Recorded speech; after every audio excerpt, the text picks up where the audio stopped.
Hi friends, ರಾಜ್ಯಕ್ಕೆ ಈಗಾಗಲೇ ಮುಂಗಾರು ಮಳೆ ಪ್ರವೇಶ ಮಾಡಿ ಬಹುತೇಕ ಜಿಲ್ಲೆಗಳಲ್ಲಿ ಮಳೆ ಅಬ್ಬರಿಸುತ್ತಿದೆ. ಕರಾವಳಿ ಮತ್ತು ಮಲೆನಾಡು ಜಿಲ್ಲೆಗಳಲ್ಲಿ ಅಧಿಕವಾಗಿ ಮಳೆಯಾಗುತ್ತಿದೆ.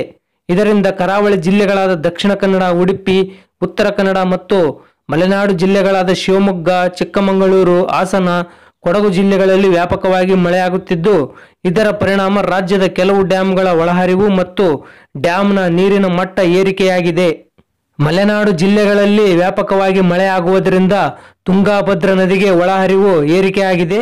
ಇಂದು ತುಂಗಾಭದ್ರಾ ಡ್ಯಾಂನ ಒಳಹರಿವು ಮತ್ತು ಡ್ಯಾಂನ ನೀರಿನ ಮಟ್ಟ ಎಷ್ಟು ಇದೆ ಅಂತ ಈ ವಿಡಿಯೋದಲ್ಲಿ ಸಂಪೂರ್ಣವಾಗಿ ಮಾಹಿತಿಯನ್ನು ನೀಡಿದ್ದೇವೆ. ಈ ವಿಡಿಯೋಗೆ ಲೈಕ್ ಮಾಡಿ, ತಪ್ಪದೆ ನಮ್ಮ ಚಾನಲ್ ಸಬ್ಸ್ಕ್ರೈಬ್ ಮಾಡಿ. ಟಿಬಿ ಡ್ಯಾಂ ಒಟ್ಟು ನೀರು ಸಂಗ್ರಹ ಸಾಮರ್ಥ್ಯ 105.79 TMC. ಇಂದು ಟಿಬಿ ಡ್ಯಾಂನಲ್ಲಿರುವ ನೀರಿನ ಪ್ರಮಾಣ 3.46 TMC ಮಾತ್ರ.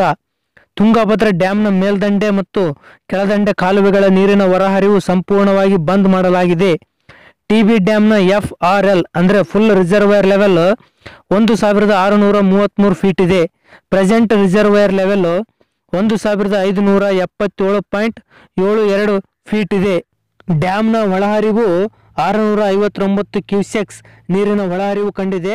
ಡ್ಯಾಂನ ಹೊರಹರಿವು ಸಂಪೂರ್ಣವಾಗಿ ಬಂದ್ ಮಾಡಲಾಗಿದೆ. ರಾಜ್ಯದಲ್ಲಿ ಮುಂಗಾರು ಮಳೆ ಚುರುಕಾಗಿದ್ದು, ಶೀಘ್ರದಲ್ಲೇ ರಾಜ್ಯದ ಬಹುತೇಕ ಡ್ಯಾಂಗಳ ಒಳಹರಿವು ಮತ್ತು ನೀರಿನ ಮಟ್ಟ ಏರಿಕೆಯಾಗಲಿದೆ ಎಂದು ಬೆಂಗಳೂರು ಹವಾಮಾನ ಇಲಾಖೆ ತಿಳಿಸಿದೆ.